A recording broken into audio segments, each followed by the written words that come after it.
Welcome into our Preps on 11 Week 10 edition of our special Web Extra. Tyler Cass joined by Nate Olson. The final week of the regular season. We're fully invested in conference titles left and right. Let's start in the 4A7. Arkadelphia and Malvern.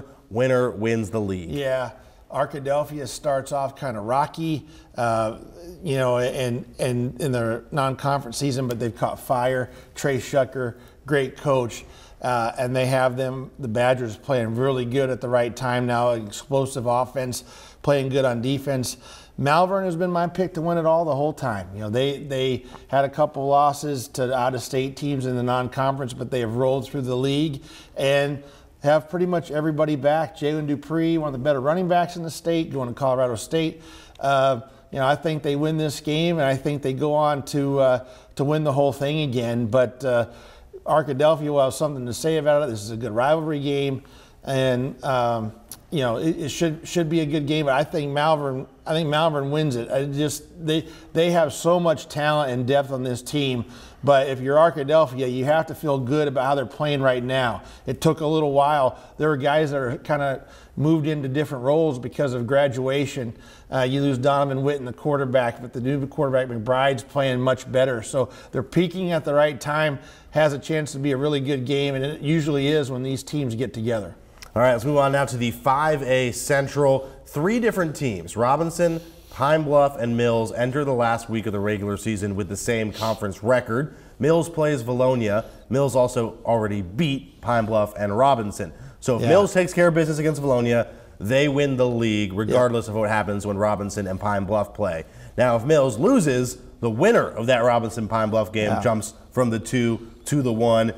In that game, what do you see happening? Well, there's 2 really athletic teams.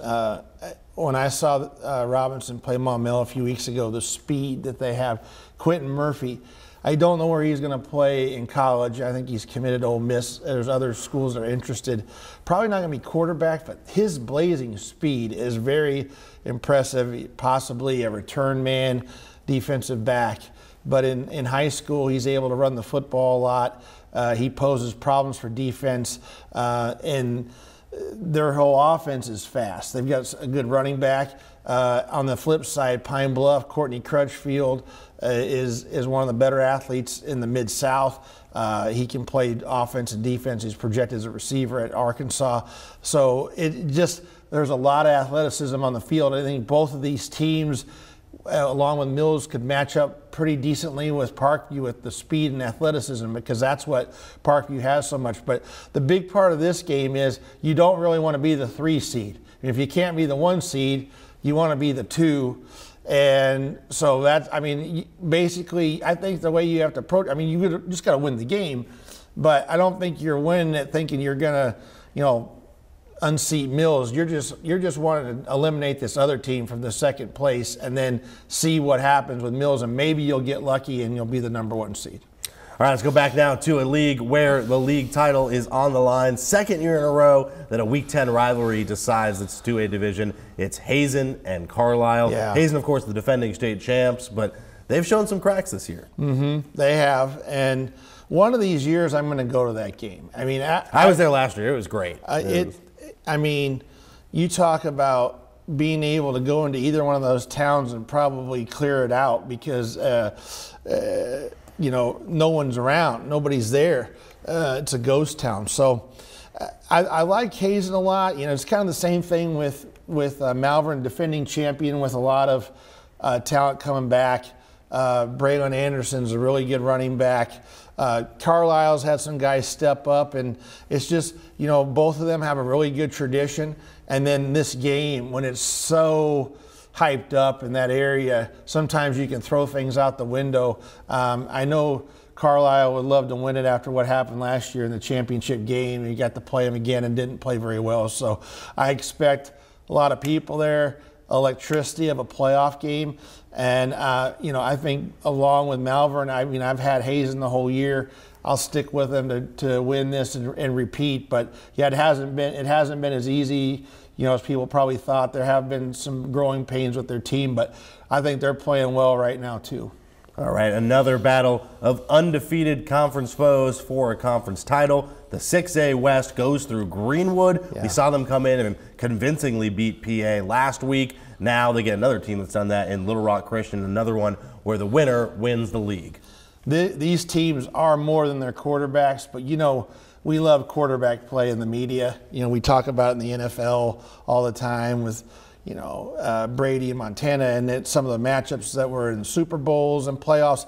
So you've got I mean, this isn't going to happen much where you have Walker White, a 4-star, Kane Archer, a 4-star, 5-star maybe even, playing against each other. I mean, it's a huge storyline. You know, Walker is a senior going to Auburn. Archer has offers from everywhere. So especially Greenwood has a cast of characters. L.J. Robbins, Grant Carnes, a receiver. We saw that the other night. I mean, they have weapons all over the place. White needs to do a few more things on his own because his receiving core, you don't want to take anything away from, but they're not as explosive. But they have worked very well in concert this year. And I think the big knock on Walker has been his accuracy. He has been much better from his sophomore year to his senior year, and he can run, and he showed against PA. He hurdled a guy, and that was all over the internet. Very athletic guy. Archer's athletic. You know, it's going to probably come down to, you know, whose defense can make a couple of plays. I think that Greenwood's defense overall is a little bit better, although Christian's got some players. This is just going to be a huge game. I mean, if we weren't talking about the game we're about to talk about, that's the only game that maybe could overshadow this one because it's so huge with the quarterback play and the fact that whoever wins this is going to be an undefeated conference champion. Oh, and by the way, Greenwood hasn't lost in the last 60 games at home. So that's in play too. Yeah, a little tease there. The game we're going to talk about, how can we have so many games that decide conferences and they aren't the game of the week? Well, it's because the biggest conference in the land is going to be decided by our game of the week. The 7A Central once again runs through Bryant, but this time it's Bryant versus Conway with everything on the line, and Buck James is not on the Hornets sideline. He, of course, coaching Conway, and this might be the first time that Bryant's entered the game, I think, in a lot of people's minds, as an underdog in 5-6 years. Yeah. So, you know, we don't do odds on games, but let's just say Vegas did an odds on this, just this with no money or just odds, saying that Conway's at least 1.5 points. I'm saying 1.5 points, maybe 3, but they would be the favorite in this game. Now, I've said all along that I'm not going to pick against Bryant until they lose. So, same thing. I'm going with them. But if you were looking at this from an odds maker point of view, Conway looks to be the stronger team. One thing that I, you know, have kind of discerned is Bryant hasn't played their best game yet. And if that happens on Friday, that's what's going to happen for them to win. I think it can happen, and I think it will happen.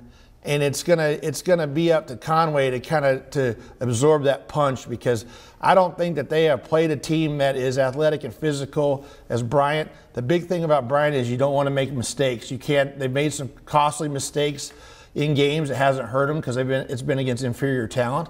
But they cannot do that Friday night. You cannot go in to Conway and throw a pick six right away or fumble the ball.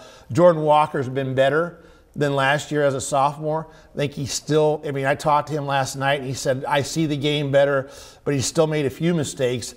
And I also talked to him about, I said, you know, Buck knows how to push your buttons. You know, he coached you.